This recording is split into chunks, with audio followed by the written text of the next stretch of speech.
Well, hello again, everybody. Thank you for joining us in that sort of swift transition. It's now time for our first panel of the week. And as I said before, we're talking about sustainable travel and the what and the why. Really going to get into grips with the whole subject. Obviously, it's quite a large area to discuss and kind of what it means for different panelists here and hear their expertise on the subject. So, what do we mean when we talk about holidaying more sustainably, and why is it so important for travel agents to be leading the way and really becoming champions of this around more sustainable tourism, to tackle misconceptions, to help their customers become more engaged in this area, and to really help drive the industry forward? So I am absolutely delighted, firstly, to be rejoined by EasyJet Holidays' Matt Callahan, and to be joined by Rebecca Armstrong, Sustainability Specialist at the Travel Foundation, and one of TTG's fab sustainable travel ambassadors, Ellie Adomo of Purpose Travel. So, hello everyone, good afternoon. Really hope you're all doing well. Rebecca, Ellie, and Matt, thank you very much for joining us. Just before we begin, I just wanted to say to everyone watching, if you do have any questions for our fantastic panel, please drop them in the chat box throughout, and I will try my best to put as many as possible to them as the conversation goes along. So, sustainable travel, what and why? Rebecca, if you don't mind, I'd like to come to you first to kind of get a sense of, firstly, for anyone that doesn't know what the Travel Foundation does, and to kind of give us a bit of an outline and a background on this topic, really. Because, of course, sustainable and responsible travel is such a huge area, and there's so many areas to it. What do we mean by when we say that? It's very much people and planet, isn't it, together? Yes, absolutely. Thanks, Tom. So thank you for the invitation to be here today. The Travel Foundation, for those who don't know us, we're an NGO based in the UK, but we work globally with different destination partners and also with industry partners directly, really to help the tourism industry transform into the low carbon and kind of positive impact future that we know that it can have, and the positive force for good that really it can be. So supporting our partners to do that. So one of those things is really working on this idea of sustainable travel, but it's a really good question, I think. What exactly do we mean when we use those words sustainable or responsible or green? Because I think often customers know that those are the right things to do, but even the words themselves can be a bit of a barrier to that. So actually just breaking it down and we actually try to avoid using the word sustainability as much as we can, even though it's in my job title. And instead talk about travelling in a way that reduces our impact on nature, on the environment, on climate change, but also in a way that really contributes positively to local communities, to culture, of course, their local economies as well. So it's the more of every pound that your customer spends in the destination, that stays in the destination, is shared with those communities, the better. So it's really about making those positive choices, I think, to travel well, to keep the world beautiful, the world that we all love to visit, to keep those places beautiful and protected. And also customers just get a great experience, I think, and that's ultimately what they're looking for. They're looking for those memorable, authentic experiences that make them want to go on their next trip. So that for me is what it's about. It's about reducing the negative, but really, really enhancing the positive as well. Oh, fantastic. Thank you, Rebecca. What a great place to start. Reducing the negative and enhancing the positive, I think, is probably something that we can, throughout any walk of life, take that on, especially with responsible travel. And Ellie as well, the fact that, as Purpose Travel, you've made responsible tourism a big part of your business. Would you mind just sort of introducing your story and kind of telling us what responsible tourism means to you? Yeah, of course. So my background's actually in advertising. I know, big bad madman, but it was mainly working with charities. So I used to work with charities such as World Animal Protection and RSPCA, and then also sort of more global charities like Save the Children, things like that. And so when I was looking at swapping industries and becoming a travel agent, I was like, well, how can I combine my love of charity with sort of travel as well? So that was a really easy fit for me. And as we all know, the market's not going anywhere. It's just getting stronger and stronger, and people are demanding, especially Gen Z and sort of younger generations are demanding those experiences. So for me, it is a win-win. It was just easy straight away in my business plan. It was like, that's what I'm going to do. And I think the thing is, for me, is I try not to shame anyone, because a lot of the time people come to me and say, oh, you just do eco lodges then in Costa Rica. And I'm like, no, that's not what I'm about. I can book you whatever you're after, but I just want to describe to you sort of another option. So instead of flying to that ski resort, could we look at Ingham's and getting the train? And like, it would be a better experience for you, as Rebecca said. So for me, it's more like adding to the options. And then hope, to be honest, like not everyone takes me up on it. I'm going to be completely honest right now, but you're going to future proof your business in the next few years as more and more people say yes, and more people see that train holidays, and we've all seen Byway out in the market now, and the Intrepids of the world, the G Adventure of the world, as adventure and touring becomes more popular, it just makes so much sense for me. But yeah, I think overall the reaction's been really good, but it's a lot of education. It's a lot of having the same conversations again and again. And I think as travel agents, we're in a really unique position to do that because we have access to hundreds of suppliers, especially as independents. And I love, Ellie, what you said about the mindset. The market is only going to grow more and more. People are only going to get more enlightened in a way and engaged by it. Have even you seen in the last couple of years of your business? Have you seen a shift from where you started to where things are now in terms of just how engaged the general public are with this topic? I have, if you position it the right way. So if we take, for example, I know one of the headline sponsors is Iberostar. They're a headline sponsor for a reason. Everything within that brand is like the Wave of Change campaign is so sustainable and it's exciting to talk about. So when I come across a tour operator and I say, oh, can I find out your sustainability pledges, and then they just send me to a website and go, here you go, I'm not interested, my customer's probably not going to care that much. It's just like a transaction. Whereas when I talk to people about, like, I've seen the TTG fam trip last week or last 2 weeks about the coral farm, and everyone's so excited to regenerate and protect the barrier reefs and things like that. Like that is really what gets my clients going. And I have seen a market interest, but I'd say I don't know if it's my clients per se. I would just say it's probably because I've been banging on about it more in the past 2 years. So my first year, people were like, yeah, but not if it's more expensive. Like, tell me about it. And then my second year, I've had more of a market change, but I don't know if it's because I've just become more confident as a business, if that makes sense. So it might be a bit of both, but I'd love to hear from Rebecca on that one as well. Yeah, and that's definitely something we'll pick up a little bit later on. Matt, if you wouldn't mind just sort of talking us through some of the progress that EasyJet Holidays has made over the last year on this. In particular, for anyone that doesn't know, your change in wildlife policy, which was hugely influential throughout the industry and amongst the big tour operators as well. It's clearly something that you as a business are taking incredibly seriously. Could you kind of talk us through some of the positives that you've had in the last year on responsible tourism? Yeah, absolutely. So yeah, you're right to call out, I think, our position on animal welfare, which we've been working on for quite some time, because as I said in some of my opening comments, we're all about education, collaboration and rapid implementation. We don't have all the answers. We have some great aspirations, but it's really important that we partner with the right organisations in order to share what we know, but also learn more. We absolutely come to this with utter humility and realise that there are many people with great ideas and answers to some of these really complex problems. And this whole world is really complex. Our world is complex, and the world of sustainability is even more complex. So we've got to work together, but not just come together for workshop upon workshop upon workshop to just come up with ideas. We don't just get on with stuff. And actually, for us, it can be difficult. So we're a big brand. We take millions of people on holiday a year. To do things that the industry has not done before requires a fair amount of courage, right? You have to be bold to take some of these steps. But I think the animal protection policy that we launched a couple of months ago now was a great example of where we worked with some really knowledgeable organisations. Ellie mentioned World Animal Protection. And then to just go public and make sure as many people that can know about our position do. Not because we want to do this for grabbing headlines, but part of our strategy is about transforming travel for everyone. So we need to use the power of our brand in order to try and uplift the rest of the industry. So we set our standard for animal welfare, and we invite the rest of the industry to follow us. But animal protection is just one of the things, whether it's trying to deal with some of the challenges of over-tourism, so new destinations in the north of Iceland, perhaps. So everyone's going to see the Northern Lights, but there are alternatives to Reykjavik.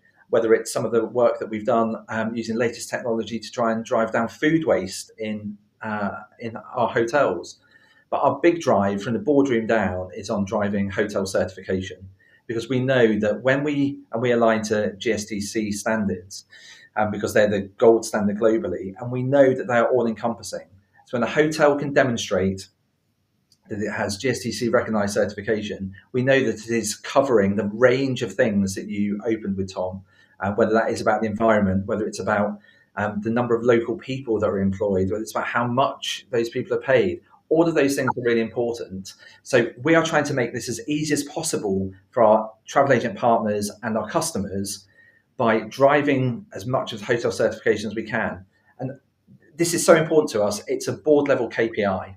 So the bonus that we pay at the end of the year will be determined by the progress that we make in this space. It's up there with our colleague engagement scores, with our customer satisfaction scores, with our profitability, because it's when you elevate this to the boardroom that you can really drive meaningful action throughout the organisation. And when you're a brand that I'm privileged to be part of, you can truly start to drive meaningful change across our industry. I think, Matt, you've sort of, not only have you outlined the work that's been going on really well there, you also kind of give it a lovely plug to the session tomorrow, which I know that Scott on your team is going to be speaking on around a sustainable accommodation, which is great. So we'll sort of say more on that one tomorrow. But Rebecca, to your point, how important, and to Matt's point as well, about having those goals really, embedded into companies in travel. Do you feel like there are plenty that are doing it, but do you feel like the industry as a whole is doing enough here? Obviously, there's a huge lot to be done, but like you said, we've already talked about not sort of shaming companies for doing what they're doing. Do you feel like that's a difficult kind of thing to tread? You don't want to be too, anti people doing certain things, and you want everyone to try and do things together in a good way, right? Yes, absolutely.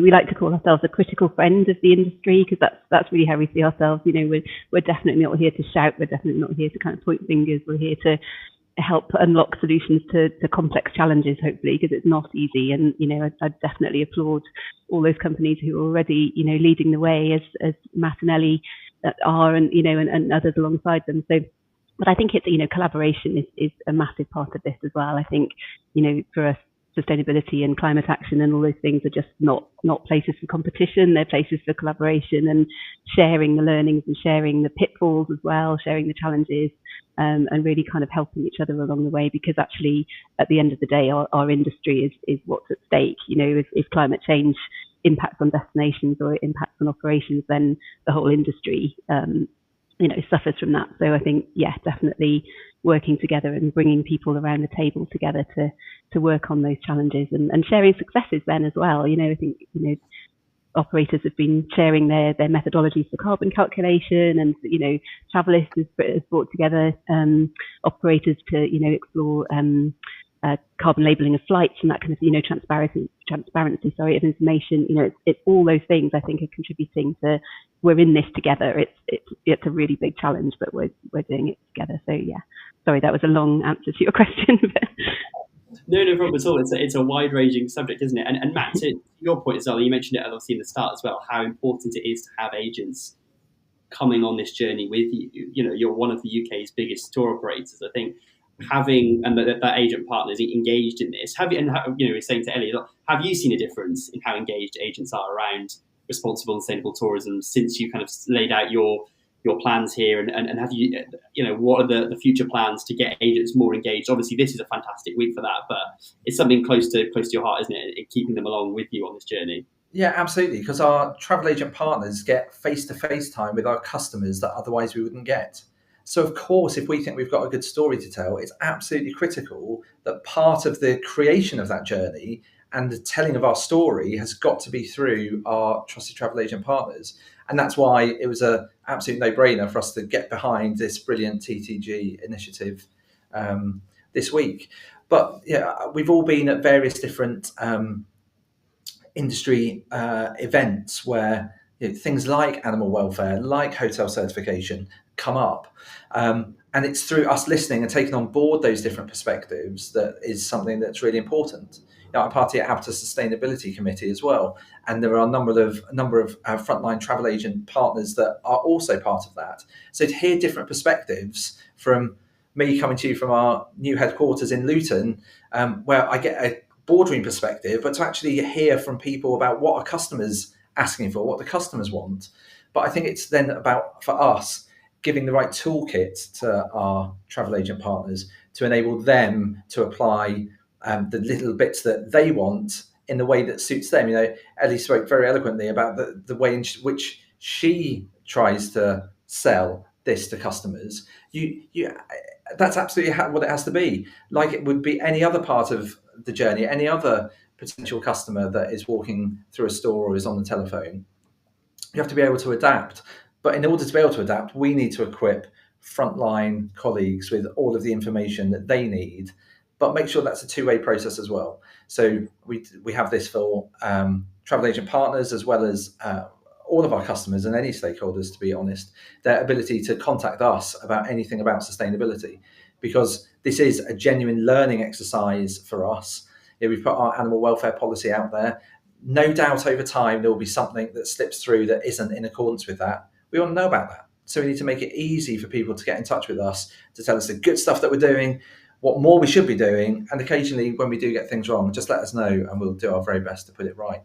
I think the big thing that we've got on our side, and the case that we are trying to take to the industry, is that with smart choices, consumers don't have to choose between incredible value for money and doing the right thing through a sustainable, responsible trip or holiday. We have always been about providing incredible value for money. That's what EasyJet was formed on 30 years ago, democratizing travel, making travel accessible to people for whom they couldn't previously afford it, frankly. And we are trying to demonstrate that you can still have incredible value for money, but with a smart choice, also perhaps do things through certified hotels or other examples where you can try and make that positive impact and reduce that negative impact of your holiday. Thank you, Matt.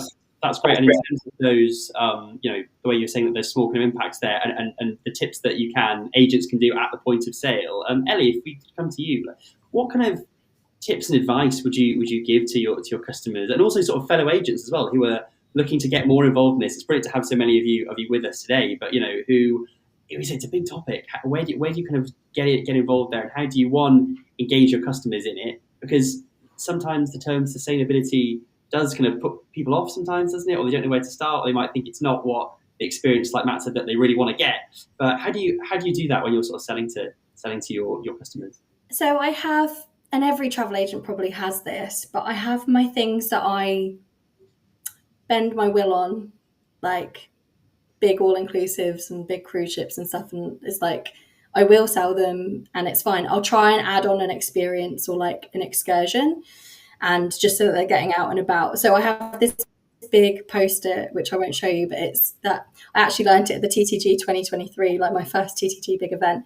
I was sat in a room in London last year, and it was something like 95. It's a US statistic, but it's like 95 out of every $95 US dollars go out of destination, right? So especially if you're going all inclusive, or you're not really leaving the resort, and not just all inclusive, but sort of fly and flop holidays. So I try and add on an excursion, and I try and also compare the value for money, because Matt, you're totally right. Like, people need to be able to have value for money, but also I think, and this is quite controversial, but I think I've seen a lot of hotels particularly really capitalize on the all-inclusive myth, which is like all-inclusive plus, premium, silver, gold, like you get water sports with this one, you get this. So I try and drill down and I say, well, look, it's £500 extra per person, as an example, like to go all inclusive. Are you actually going to spend that in a week in Spain? Or could you maybe go bed and breakfast and then go out and about and shop locally and stuff like that and still get a really nice hotel? So I try and encourage people to think outside the fly and flop box, like per se, or like add on a day experience. So at least if on that week they just get out and about and maybe do like an intrepid urban adventure or something like that, or like a not in the guidebooks, like just like as Rebecca was saying, like an authentic, experience with locals. If they're not, that's fine. I'm willing to concede, and I need to make money myself, right? Otherwise, that's very unsustainable. So, but then I do have my one thing that I absolutely will not do and have never done is sell captive marine park attractions. So, as Matt said, EasyJet Holiday, straight out of the bat, we're not selling these. Other operators have done the same thing. We all know who's still selling them. I'm not going to name and shame, but I think I just have, as a travel agent, as an independent, what I will and won't do. Okay, I'm going to bend on this one because they really just want that hotel and they don't want to leave the resort, and that's fine. And then I have my okay, if you want to book name of big marine park attraction, you crack on. I'm not going to do that for you, and here are my reasons why. And sometimes they will actually go, oh, really? I didn't know. Because I think we all know that clients don't know what they don't know. They're busy. Their 9 till 5:30 isn't revolved around sustainable travel like ours is. So, you want to just inform and educate and be curious, but not judgy. So I try and add on excursions and things like that. And I just have my do's and my one don't, if that makes any sense at all. Yeah, absolutely. I think, like you said, it's not always necessarily the big picture and taking, a really kind of massive moral stand on these things. We all know it's the best thing to do and the right thing to do, but sometimes, you have to make progress. There's no point trying to do these things if you're not making progress. So, and Rebecca as well, are there some things that resonated with what Ellie said there in terms of trying to get people more into local destinations, supporting local businesses, that kind of thing, isn't it? Which can have a big impact, can't it? Absolutely. And I think what we're hearing anecdotally as well is once people try it and once they do have those experiences in destinations, they really get it. They see the impact that their trip is having. They see perhaps where their local spend is staying in the destination. They understand that if they buy local food or they go to a food market, or we're doing some work in Scotland at the moment, bringing together Visit Scotland with the Travel Corporation, which is obviously a big family of tour brands, working on exactly this. So looking at their tour itineraries, and it's very much their partnership that we're just helping to facilitate, but they're working together on decarbonising the itineraries, but also, building in those positive experiences, what they call make travel matter experiences. And they're things like, a storyteller, or a rewilding centre, or going for a walk with a ranger in the Highlands and hearing about conservation firsthand. And, these are on classic trips. They're still going to the big sites that are the reason that people book those itineraries. But what they're hearing is that actually at the end of the trip, it's those experiences that the customers are still talking about. It's those experiences that have been really different from anything they've done before. They've really seen, as I say, the positive impact that those places are having on communities, on the environment, on regeneration. And hopefully that then makes them more inclined to then book the next time. I think we're still early days in that. We're still trying to close that gap between what they say they want to do and what they do. But we're definitely hearing that, once they do kind of taste and see what that sustainable experience looks like and feels like, they love it, and they want more of it. So definitely, I think Ellie, you're doing an amazing job, sort of plugging away with your customers, and it sounds like they're responding, which is great. Yeah, that's great to hear that, that sort of say do gap is closing really there, isn't it? Because and do you find this, Rebecca, as well, there is still an area of, I guess, sort of skepticism from consumers. Sometimes people think that, the travel industry, given its very, carbon intensive way of traveling, given aviation, that people and the industry does have, it does take a lot of flack, and that it's around kind of those positive elements of it there that the industry perhaps should be promoting more, do you think, of itself? And kind of obviously, various groups or various areas of mainstream media, are quite difficult to deal with sometimes. Yeah, sure. I think it can be both. I think, experiences can be low carbon and positive impact together, which is great. So, I think Ellie mentioned, encouraging people to find perhaps a way to get there over land. And, when you think about, the sort of joy of looking out of a train window at the scenery, or maybe stopping somewhere different and then, contributing to that destination, but also seeing somewhere different.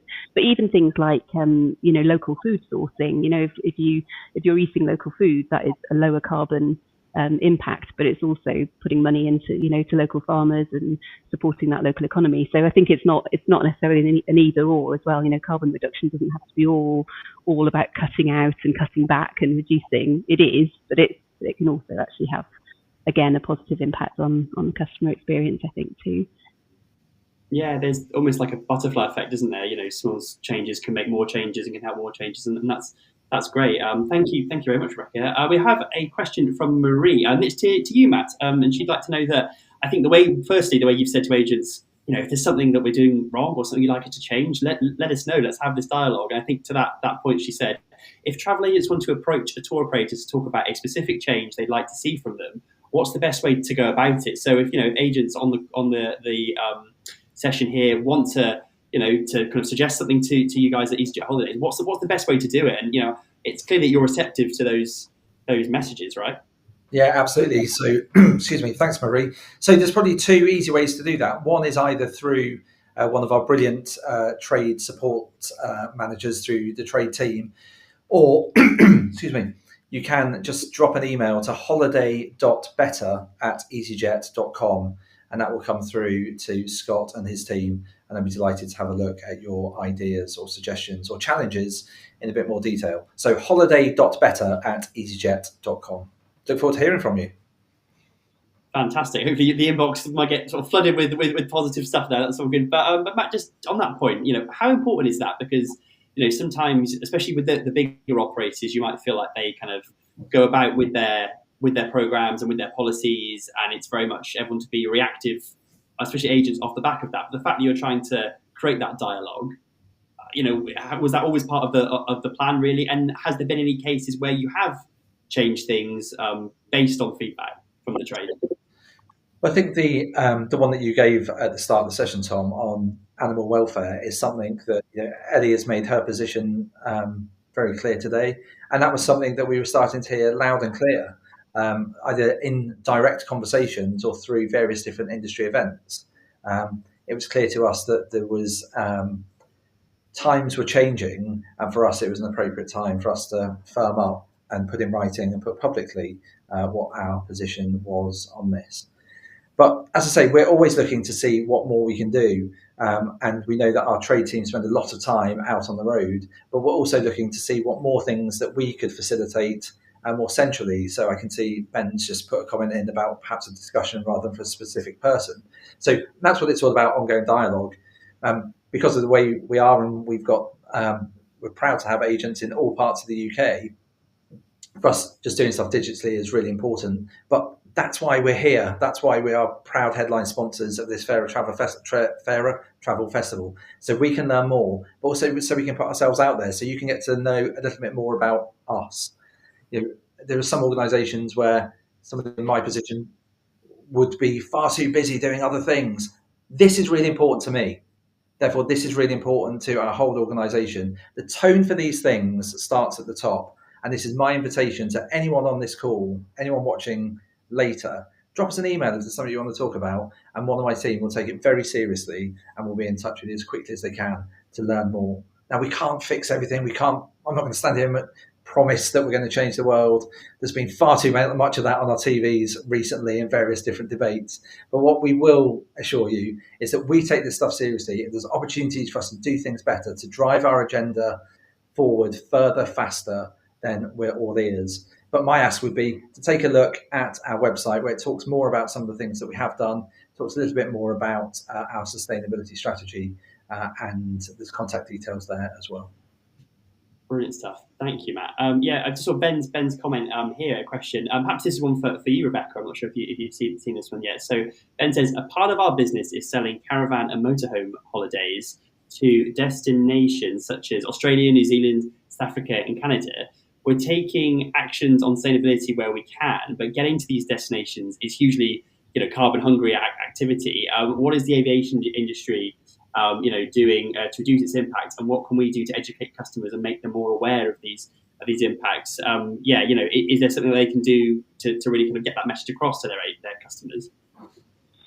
Yes, I mean, aviation is always the elephant in the room, isn't it? It's always, and I know that the industry is obviously working hard to reduce its impact, but it's always, emissions are obviously a huge part of, aviation emissions are a huge part of anyone's holiday. So, I mean, I think with long haul destinations, we brought out some research last year. I'll put the link in the chat in a moment, but looking really at the pathway to a net zero future, and we really only found one pathway which did involve growing short haul trips more than long haul trips, definitely slowing that growth of long haul and finding perhaps alternative ways for short haul. So I think we are looking at a future perhaps where those big trips do become, the big trip rather than kind of every time. So I think that's one way. There are destinations obviously that are dependent on aviation. There is pretty much no other way to get there.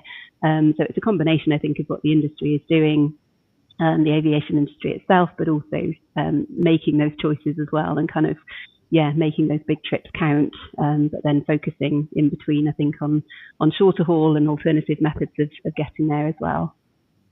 Well said. Ellie, as an agent, is that something that resonates with you? Kind of trying to change perceptions from customers. They may think they want something, and then you might say to them, like you said before, you considered this, and it will change how they. Yeah, absolutely. I think also, like, one thing that I've learned coming to the travel industry is that just 2 years ago is that we're very, very, very hard on ourselves. And the industry as a whole on aviation, which I can completely understand. But we have to look at sort of the bigger picture society-wise.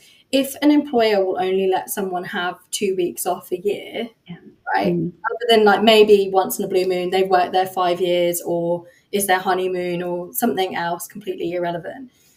And then they're trying to get to, I don't know, for argument's sake, Vietnam or Cambodia, like they're going to spend so much time on that journey. Now, if other industries can think about what's best for the planet in terms of like people and profit as well, but also like working flexibly, and like maybe you can have 3 weeks off instead of 2, like people will feel, because my biggest barrier is, oh, do you want to maybe try the train for that? And they're like, oh, it's too expensive and it's too much time. Now, cost isn't something I can really influence yet until it becomes a bit more mainstream. Then of course, like naturally the proliferation of the product will carry on, and then we all know the economies of scale will come down. But time spent, unfortunately, sometimes it is just the case, as Rebecca said, people don't have enough time to carry on for like 2 or 3 days to a destination when it could take a couple of hours on a flight. And particularly in the UK, we've gotten so used to being able to like pop off on a flight very quickly. We're so privileged, like we're so close to so many great places. But yeah, it's something that I actually learned quite a bit in Australia, because over there I used to be able to get like 4 to 6 weeks off. So I think there's a bit of like, okay, we do need other industries to sort of look and support that aviation claim as well. But definitely I do find that people are receptive towards talking about a conversation. But I do think as well, again, with the motorhome thing that Ben said, okay, yeah, it's carbon heavy on the way there and on the way out. But as Rebecca said, if that's the big trip and the client's not got 20 flights a year, and then when they're there, they're taking the most sustainable option, maybe doing a group tour, maybe they're driving instead of flying. I don't know. I think that's pretty good. I think like 7 out of 10 is pretty good. Maybe I'm naive on that, but I think until we can start to see more rail holidays in the mainstream and more alternative methods, like without costing the earth, then I think it's going to be that way, and we should celebrate the wins rather than just talking about, how many trees have you planted because you've taken a couple of long haul flights. You know what I mean? Yeah, absolutely. Yeah, very well said. And I can see Rebecca's posted the link to that research in the chat for everyone who I'm sure will be really interested in that one. Matt, I just wanted to throw that to you actually as well. Firstly, is the industry too hard on itself? And something that we always kind of sort of talk down achievements when actually really, compared to other industries and compared to the incremental change that people are making, the travel industry is doing a lot. And also on your own kind of product as well. Will we see more rail? Will we see more less carbon intensive things there from EasyJet holidays? Do you feel like it's something that would suit your product range? It's something you're looking at. So where's the going for you guys? On that? So I guess we are a short haul carrier and we're a single cabin carrier. So when it comes to carbon efficiency, and we've got a relatively new fleet as well. So when you look at kind of the things that are inherent in our business model, they are perhaps more favourable than some of the other types of aircraft or the different journeys that people choose to go on. We were also proudly the first low-cost carrier anywhere in the world to have a path to net zero backed by science-based targets. The challenge is, and I think I agree with Ellie, that this takes time. And right now, some of the technology that we'd all love to see just is not yet available. So, are we working hard with various different partners to try and explore different things? Absolutely, we are.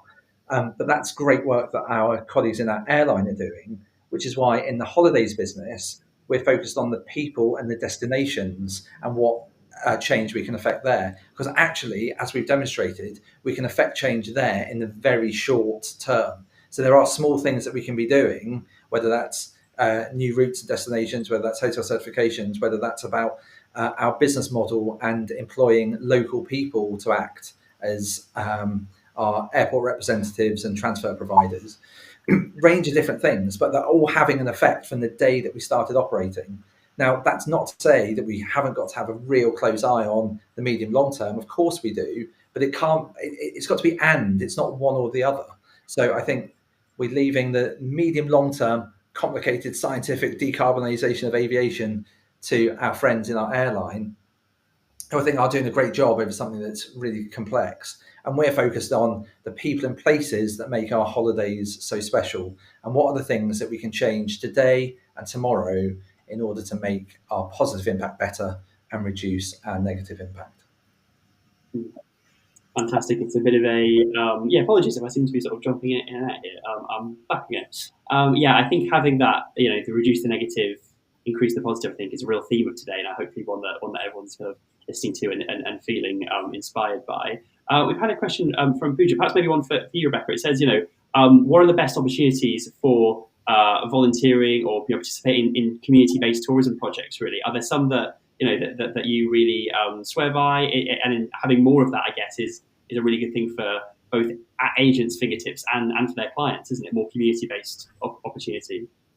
Yes, I think it's sort of, I would be cautious to just say yes, go ahead and do it. I would always make sure that it's with a responsible provider, but also are there better ways? Sometimes, do you need to volunteer, or are you better supporting perhaps a hotel that's supporting community engagement or community benefit? So I think sometimes we can almost want to kind of compensate for our travels by wanting to give something back. I've definitely done that, and it is valuable, and there is definitely a role for that. But I think also perhaps finding what's the best for that community. And are there local organisations that are working that perhaps you can support in particular ways? Just making sure that, for example, volunteering isn't actually going to make sure that volunteering isn't going to mean that a local person misses out on some employment because you're doing something that a local person might have done. So it's a bit of a minefield, but I don't want to be negative about it. But I think just applying caution and kind of just making sure that you're checking out the opportunity that's there. And I think that's something that agents, I guess, can perhaps have particular information on what's available in a destination, so that they've almost done that thinking through. I think that's where the role of an agent is so valuable, because the customers look to you for advice and look to you for to advise them on what to do. And I think that the key question for me would be, would this be acceptable at home? So for me, for example, I know, Ellie, you said about your red lines. I think mine would be school visits. I'm afraid they make me really uncomfortable, and orphanage volunteering and all this. There's so much, that kind of happens in destinations that we just would not do here. So I think, being mindful of that as well. But yeah, again, channeling that positive impact that people want to have, and making sure that that's kind of done in a responsible way, I think. Yeah, and that, like you said, that research piece is key, isn't it? And asking yourself that question of, would you do it at home? Is it just because you're going, overseas, going on holiday, going on a trip, that would it be okay in that community and that destination? So well said. I think we've got a few minutes more. If there are any more questions that anyone would like to ask, please feel free to drop those in the chat. And I kind of wanted to ask everyone kind of just to go around the room really and kind of just ask their top tips really for agents who are with us to really get engaged and really sort of start promoting more responsible and sustainable tourism really. Matt, if we could throw to you really, what would you say is your kind of course, probably get in touch with the team at EasyJet Holidays to kind of get it all, but like, what do you think really for agents, especially speaking to skeptical customers and customers who don't, as we've heard, maybe know that they want this kind of trip or this kind of holiday, but actually would be really receptive to it. What do you think from a sort of a sales and marketing and sort of promotion point of view for agents? Yeah, I think it's to try and, in many ways, normalize what this is. Because I think if we start talking about, a sustainable holiday, and people are like, well, actually, I just want to go with my friends or my family or on my own to just relax for 10 days. And I think too many consumers will have in their mind kind of eco retreats, and you have to wake up and do yoga and have green tea and think, well, that's not for me. We're proud to take millions of customers on holiday across Europe every year. And what we want to do more with our agent partners is to try and get the message across that you can still do that. You can still go to the hotels, the sorts of hotels that you absolutely love, but actually there are some of them that can demonstrate that they are meeting criteria set out by the Global Sustainable Tourism Council, that is therefore doing its bit to reduce food waste, to support the local communities, to make sure that people are paid fairly, all these things. Because think, if a customer walked into a store and you said, this hotel, do you think it's right that the hotel pays the people that are going to clean your room, that are going to make your meals, that are going to make your cocktails, do you think it's right they get paid fairly? I think nearly every customer would say, well, of course. Okay, well, the way we can make sure that happens is by choosing one of these properties. And we're not saying that it doesn't have any others, but those that have been able to demonstrate this and have taken the time to achieve certification, there you go. We've got much greater comfort that they are doing all of the things that nearly all of our customers would want. So hotel certification, we can learn much more about that over the coming few days. But that would be, I think, the easiest thing. And it's a way to demonstrate to customers that actually with a smart choice, you can do the right thing. You can have guilt-free travel, to build on Rebecca's point, and still get incredible value for money. This doesn't just have to be about going backpacking through the Amazon rainforest, right? There are some great things that many in the industry are doing in all corners of the world. But we can't ignore the fact that millions and millions and millions and millions of people from the UK go on holiday to Spain, Greece, Portugal, Cyprus, Turkey, North Africa. That's where we've got to start changing, I think, some of the narrative. That's where we are trying to do our bit as a tour operator, where we'd love more and more agent partners to talk to their customers about these things. Or maybe you can start to have this in your list of non-negotiables about hotel certifications. I'd leave that up to you, but that's a good clarification, I think, from Ellie. Brilliant, thank you, Matt, and to you, Rebecca, as well. That point about changing that mindset, and I love Matt's point. I think when people first started hearing about kind of responsible tourism, sustainable tourism, sometimes customers on the street do think all green tea and rainforest and stuff like that. But like you said, it's a total mindset change, isn't it? And is that something that how do you feel about that for sort of tips for agents? Yeah, absolutely. I think as Matt says, it's really about building sustainability into the whole of the product and making it not making an alternative choice available. Really, it's becoming like health and safety. You wouldn't sort of choose a hotel that wasn't safe or wasn't healthy. And in the same way, it's the natural choice to make sustainability kind of built in. As health and safety is. So I think making those choices easy for customers, making it the most attractive choice as well. And then in the way, that's in the product, but then for agents, I think you bring that to life really. Customers look to you to know the kind of experience they're going to have. And, you're in such a great position to help customers make those responsible choices because you can describe what it looks like when they get there. You can encourage them to make those choices. Once they have chosen that hotel and the way to get there, you can really excite them about what's there in the destination. Whether that's a walking tour, for example, that they can really kind of experience the destination, but it's it's low carbon, but it's also good for them, and they'll see for their health, but they'll see more along the way than they might do from inside a bus. Or you can tell them about the food market they can find on a Saturday or whatever it is. It's really, I think, the agents have such a great role to play in enthusing customers as well and making them excited about what they'll experience. Yeah, and absolutely, and Ellie, you must feel incredibly sort of proud to have this frame of mind for your own business. And as Matt and Rebecca have said, agents have such a pivotal role in this. They are that conduit, aren't they, between the industry and the customer in many ways. What would you say on that in terms of the advice for everyone listening, and kind of just really getting enthused and really sort of digging down as deep as you can into this whole subject?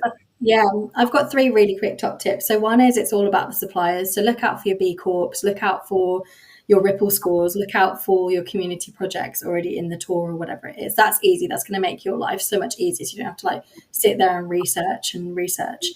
There's plenty of suppliers that, I hate calling them suppliers, sorry, but partners and hotel chains that actually really love talking about responsible travel, and how, like Matt here is here, like, it's engaging, it's fun. Let's not make it like our carbon offsetting. Like, let's not, I'm not a scientific mind, I'm a creative mind, having had my advertising background. Like, for me, carbon doesn't really go in, but yeah, making it about the destination and not the hotel is a big thing. But also, selfishly, you tend to get less hotel complaints as well. So I tend to get less feedback on hotels because I've made it about the destination and not just, oh, it's got 4 swimming pools, and you know what I mean. So I think about the benefits for yourself as well if you're selling the destination, rather than just the 5 to 7 star hotel in like this name of destination. And then I think the other thing is just benefits for clients. Like, I had to go to Rome in June. It took me 3 times to get into the Pantheon. Like, it's so crowded. It was a massive pain queuing up. And like, I get that it's a nice privilege to go. Couldn't walk on the Spanish steps. It's too busy. So just try and get your customers to go where they're welcome as well, because it's going to be such a nice experience. We've all been somewhere, we've sat down in a restaurant and no one cares, and they don't care about tourists being there because they have 10 a dozen every 5 minutes. And they're, to be honest, they're quite frankly over tourists. So if you can't get them to go outside of holidays because, people need to go in summer holidays or whatever, try and get them to a different destination. Everyone's talking about Albania at the moment, but there's Corsica, there's Serbia, there's Bosnia, there's all these other places that they can go to. Slovenia is a big one. Like, I'm not saying we should obviously, like, we need to keep, I mean, Rebecca will know this and Matt will know this. Like, we need to obviously keep a watch out on those destinations as well, because you don't want to like just swap one problem for another. But the thing is that a lot of people have in their head what they want their holiday to be like. But actually, if you can switch them on a different destination, or, just somewhere that's going to give them those same points, but actually they're going to really welcome them, they're going to have a much nicer time. And like I said, it can't always be possible. Sometimes people want what they want, and as a travel agent, I'm telling other travel agents, book them. Like, you need the money, we all need the money, don't get me wrong, it's hard enough out there. But if you can, try and get them to go at a different time in lower season, so that there's not forest fires there for them waiting, or try and get them to a different destination, because it's just going to be so much better for them to not be queuing for the Acropolis and fainting in the July or August sun. You know what I mean? So I think just talking about the benefits is just, and the benefits to them is just going to be so much better. I think Tom's back, I think.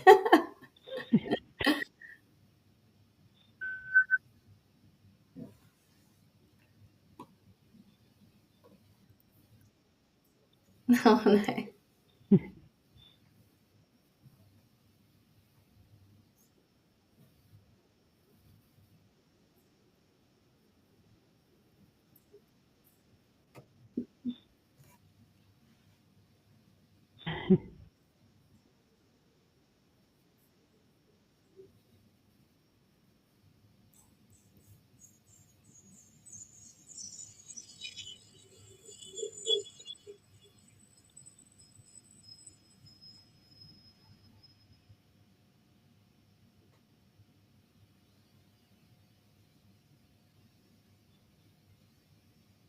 We can probably talk a little bit more while we're waiting for Tom. Yeah.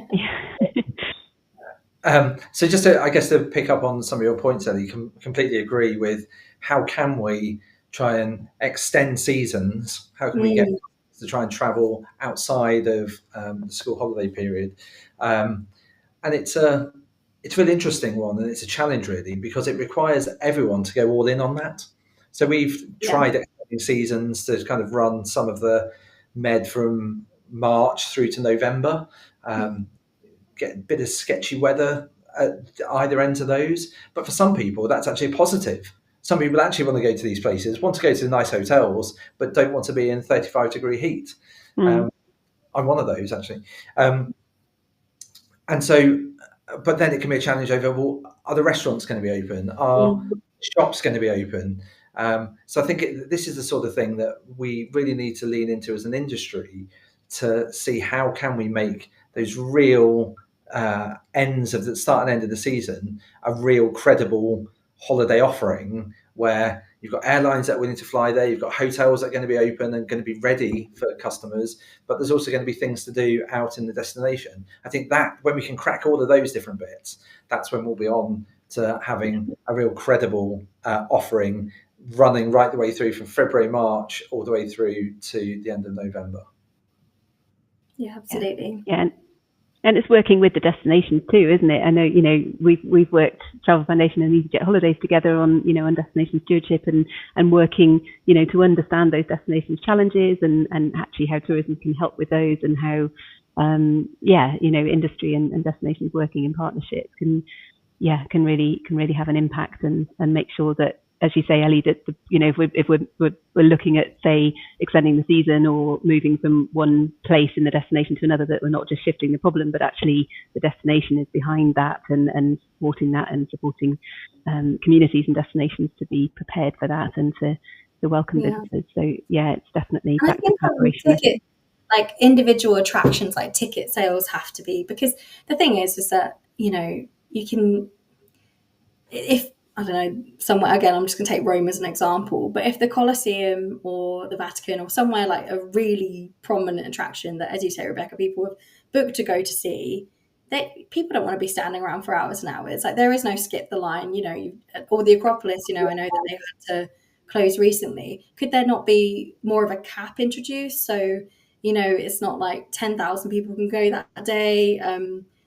I think it's down to those individual attractions as well to halt ticket sales. And, I think we had a lot of that with COVID, because obviously, you couldn't all go into the Pantheon at once, and then it was sort of stemmed. And people, I think, have also gotten used to it being quieter in places for them and then not having to deal with crowds. Yeah. And now I get a lot of customers being like, oh, I'm a bit anxious about going there because it's crowded. I'm like, no worries, like, you don't need to go there, like, it's just an option. But I do think it comes down to individual attractions as well, and like it's very easy for me to say that. I don't know the ins and outs of it, but I feel like it's going to be done at tourist board level and then individual sort of attraction level as well.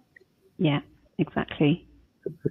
Hello, everyone. Thank you so much. I've been listening to everything. And as I said, a bit of sort of behind the scenes fun. As I said before to Matt before I joined this call, we've actually moved offices today in TTG. And would you believe it?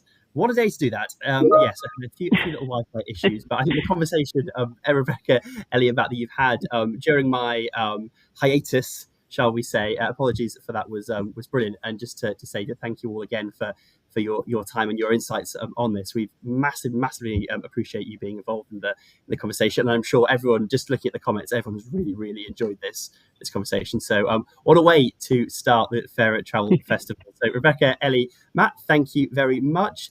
And just to say, obviously, of course, tomorrow morning we have the next panel session in our programme around how to identify sustainable accommodation. So please, we'd love to see you all back here then. But thank you very much, everyone. Really appreciate it. And we'll see you for the rest of Fairer Travel Festival. So thank you very much, everyone. Thank you. Thank you. Thank you very much. Bye.